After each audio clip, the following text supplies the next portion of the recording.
What is up, everybody, and welcome back to the Season 7 Finals. I am your host, Justin Kruger, community developer on Rainbow Six Siege, and we are about to reveal Operation Parabellum, Year 3, Season 2 operation that takes place in Italy. This crowd is hyped to hear all the information that is coming in Season 2, and to help me break this down, please keep that excitement going for my amazing panelists, Jeremy Dowsett, level designer on Rainbow Six Siege, and Alexander Karpazis, presentation director on Rainbow Six Siege. Please give a big round of applause. Jeremy, how's it going, man? I'm doing pretty good, buddy. How are you? Doing great. You enjoying yourself at the finals? I'm loving it. It's tense. And this is the first time on a panel, as well as Alex. It's your first time, too. Alex, how are you? I'm loving it. It's amazing. Yesterday, today, the matches are incredible. The matches are incredible. This crowd has been incredible. We love you guys. Yeah, we love you so much, and thank you to everybody tuning in on Twitch, YouTube, Mixer, across the board on all the streaming channels for Operation Parabellum. We're really excited to get into Operation Parabellum. Of course, coming with Operation Parabellum, we have 2 new defending operators and a new map villa. And let's start off with that new map villa. Jeremy, let's break it down. How would you describe Villa for the people? Villa is the kind of place you'd want to go on vacation if you're in Italy. It's a beautiful, massive villa, vineyards, beautiful vistas. It's lovely. It's picturesque. It's exactly what you would think a villa in the countryside of Italy would look like. Exactly. It's just really pretty. And it's, you know, the art team did a really great job. But as per usual, with anything that's rainbow, there's a darker side to it. The family has been forging and selling art, and Alibi was there undercover a long time ago, and Rainbow's coming in to put a stop to it. As always, there's a beautiful side. This map looks gorgeous, but there is chaos and destruction and a lot of things going on this map. How does it play? The map plays really well balanced. When I went through and started designing this map, it was made to go ranked and to go pro straight away.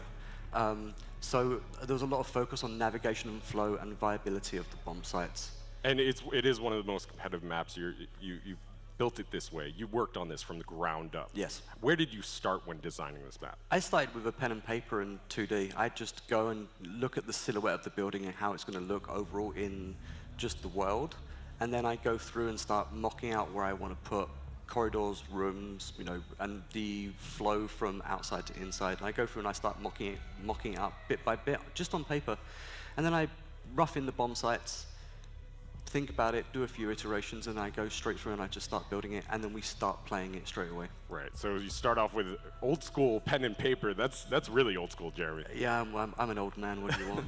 You've been designing levels in this industry for a very long time, and you always start off with that pen and paper. That's something that you design, and from that you iterate, you build it in 3D, you create different designs from it out of that, and then you create this flow, and you test this flow, and you make it competitive in a way that feels good as a game, as an experience. It's iteration and learning as you go. You really need to just look at it, look at the angles, look where the doors are, look where the windows are, and look at the rotations that can possibly happen from the design. And that's one of the great things about being a level designer, is you can just go through, and if it doesn't work, you can just erase it and start again. And you know, there's been a lot of different versions of this map. Very early on when we started playtests with the pros liked it, they loved it. They were like, okay, this is gonna be a good map. There was one bomb site that wasn't really that viable, but I just went through and reworked it and actually just made it just that much better. It was, you know, a couple of days worth of work, and then all 4 bomb sites are viable, and it just go and keep going. You know, if it doesn't work, start again. So through these playtests, you tweak it, you work it, you rework it, you maybe change a few things, and they felt as though this was very competitive. You've been talking about how it's a competitive map. What makes it so competitive? I believe the reason why it's so competitive is because of the viability, one, of the bomb sites, and the rotation possibilities on the bomb sites. And then when you add in the destruction of this map and how many walls are destructible, you can open up a bomb site, you can open up an avenue to attack, you can shut down avenues as defense. it takes a long time, but we went through it and we just got it perfect. And it's going ranked, so it's great. Yeah, it's going in ranked, of course, and it is being considered for the upcoming Pro League as well, which is really exciting.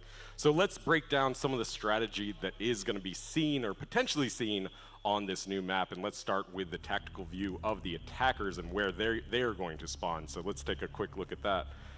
So here is the outside. You have 3 main entrances: the main entrance, the fountain, and the ruins, or 3 spawns. You have 3 spawns. Main entrance you can go through, and this map's a little bit different. There's actually safe-ish entrances to the basement. So Safe-ish. Safe-ish. It's like, nothing's safe in Rainbow, right? Right, exactly. So from the main entrance, you can go through the cellar into the basement. From ruins, you can go through the side, and then go through to the crypt entrance, and same from the fountain. So you've got 3 really great spawn points and 3 really great avenues just to get to the building.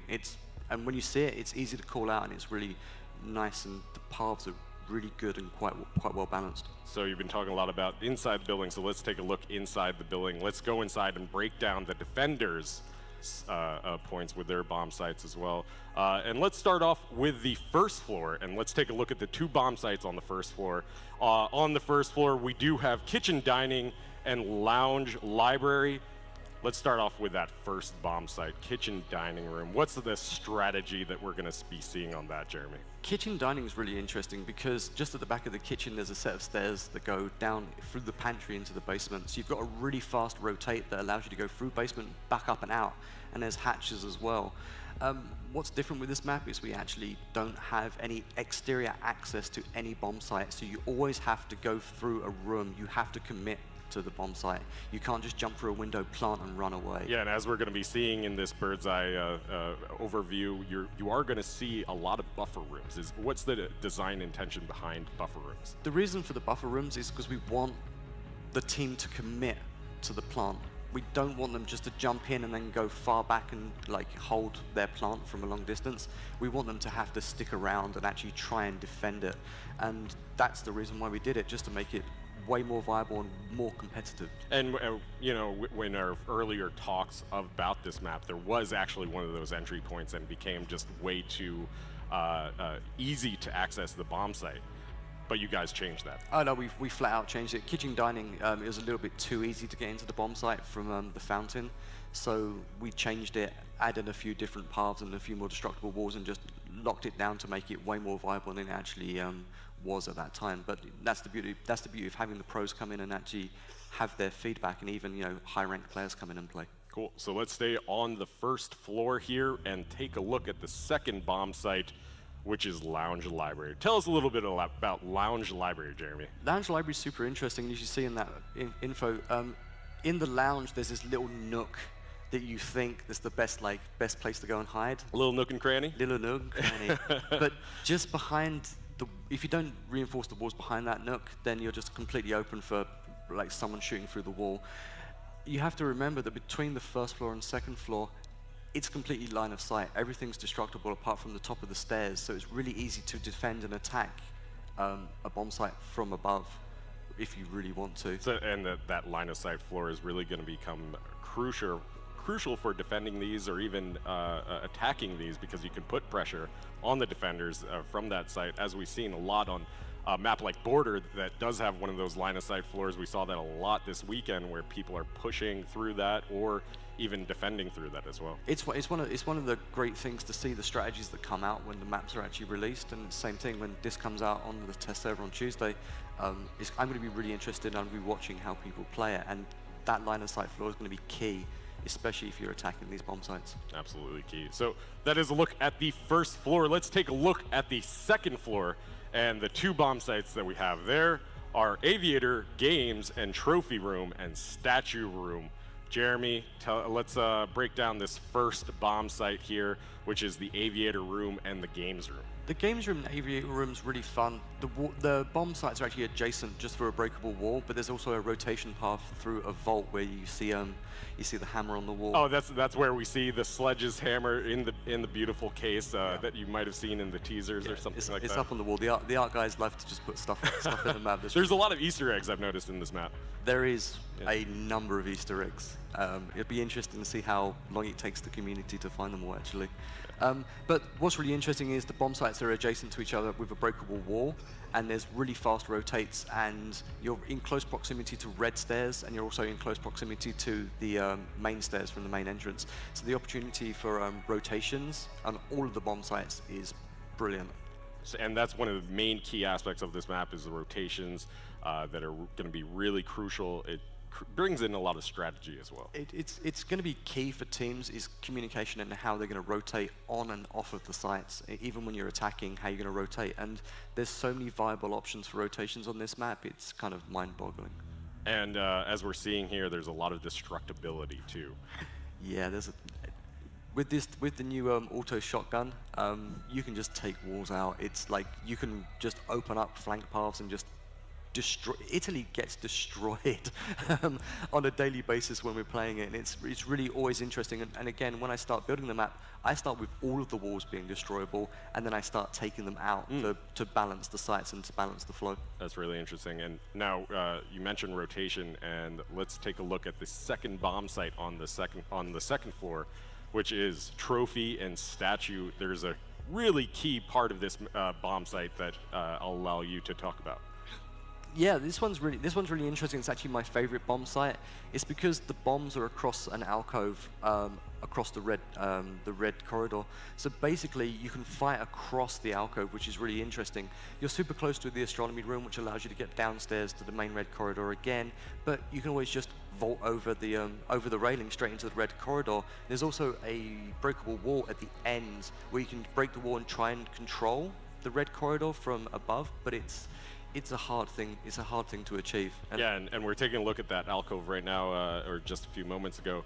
That becomes a really critical point of chaos and tension. But it also allows for strategy with the rotation as well. Even if you have a bomb site on the first floor, or maybe even especially if you have a bomb site on that first floor, and you're defending or attacking from that second floor, that's a quick way down to push the site. It's super fast and it's quick for anyone to get through and rotate. Obviously, in the bedroom, there's a hatch you can blow as well. But there's also the other thing is there's the skylight, and if you're feeling brave, you can try and attack the bomb site from the skylight. We saw a really good skylight play there in the last map. That was where it was bomb rushed it. Yeah, it was just absolutely amazing. incredible. So that is the first floor and the second floor broken down. Let's take a look at the basement. The basement is really crucial for many different reasons, especially because there's no bomb site there. But it comes into play. It really becomes a crucial point. Why is it so important? It's really important because it's key for the rotations, because you've got the main stairs, the pantry stairs, the red stairs. This is where you're going to rotate through all of the time. That's also where you're going to enter from, because if you come through the crypt tunnel or you come through the cellar tunnel, you're coming through to those massive wine barrels that you're seeing on screen now, and you're entering through the barrels, and as soon as you blow that, you're giving away your position. But you can also just come through the garage, which you're not going to make any noise, it's just a door there. But what's really fun is you see the hatches in the ceiling, and you see all of the stairways and all the ways to go. So when you're defending kitchen dining, you're gonna rotate through this. When maybe if you're up in statue trophy, you need a quick rotate, you might end up coming back through and up around, and it allows for really good flanking paths. So it's a really viable way for the attackers to push in, meaning that the defenders may have to have one roamer down in the basement, or even really just keep an eye on that, especially if they're on that first floor and they don't want to get pressured too early from the basement. That's going to be pretty key. The map is roamer friendly, that's for sure. Roamer friendly map. But it's tense. It's tense. Right? I know the map like the back of my hand. I've been building it for 8-9 months now, and I'm surprised by the different ways that I get killed almost on a daily basis in this map. Just different ways of getting killed, a lot of angles, a lot of destructibility. That is a really amazing map, and I cannot wait for players to get their hands on this map. And you'll be able to play Villa for the very first time on the test servers starting May 22nd, which is Tuesday. Yeah, it's Tuesday. It's so short. So close. Yeah. I'm super excited. Fans here are really excited. I'm glad the fans like it. It's going to be so much fun. They're finally going to be able to play your baby Villa. Oh, it's released into the wild. Now I get nervous because I don't know, the Rainbow community is great and it's very polarizing. They're either going to love it or hate it. I always say it's like Marmite, you love or hate it. And I'm hoping the community really likes it because I had a lot of fun. The production team had a lot of fun building this. Hats off to the entire production team in Montreal because I think we pulled off a really great competitive map. Awesome. Well, that is a look at Villa, but that is not everything that is coming in Operation Parabellum, of course. We also have our two new operators, Maestro and Alibi. They are defense operators. The crowd here is hyped to take a look at them for the very first time. And of course, Operation Chimera may have favored the attack side, but Operation Parabellum will favor the defense. Let's take a quick look at the UbiBlog video breaking down these two operators. The new Villa map coming to Rainbow Six Siege in Operation Parabellum may look like a nice spot to relax. But attackers will need to be on high alert to deal with the devious gadgets that the two new defending operators from the Italian CTU are putting into play.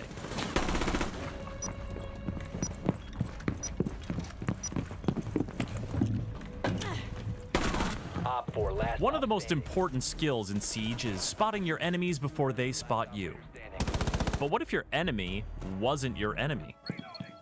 Say hello to Alibi, and Alibi, and Alibi, and Alibi. Only one of them is your opponent. The rest are holographic decoys.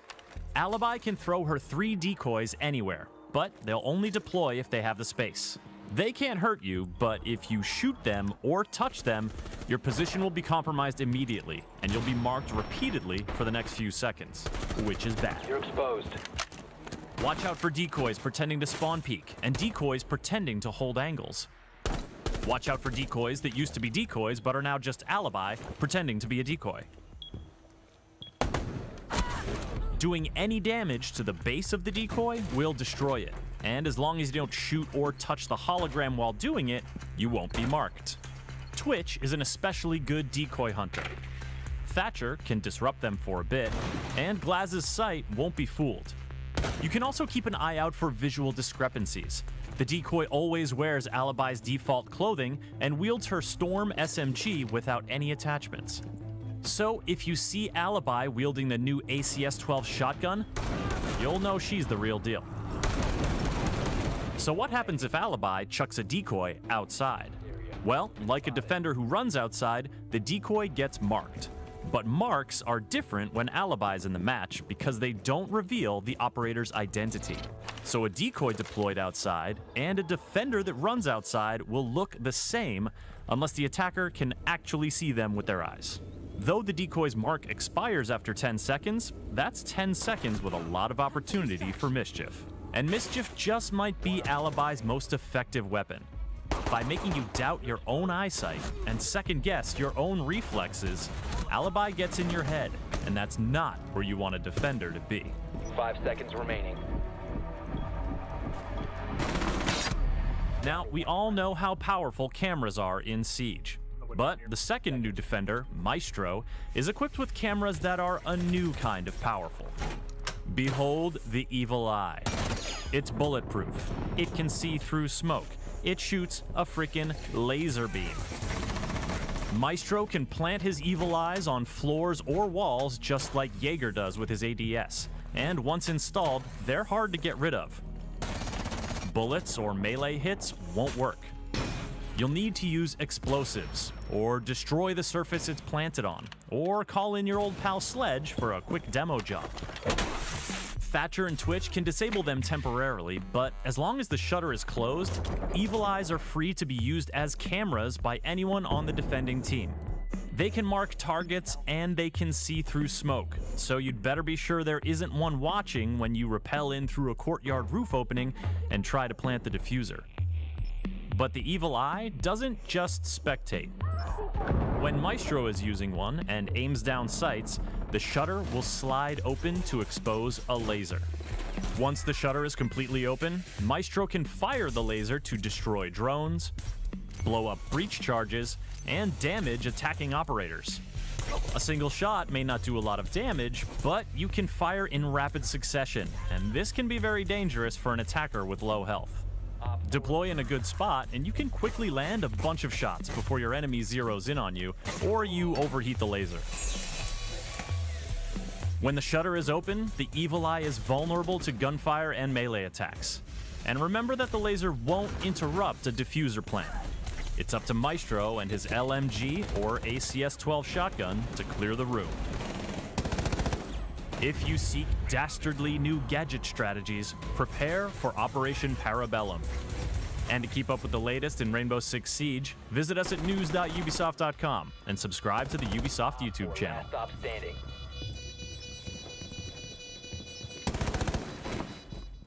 Thank you to Chris Waters for breaking down those operators and giving us a brief glimpse at the upcoming Operation Parabellum.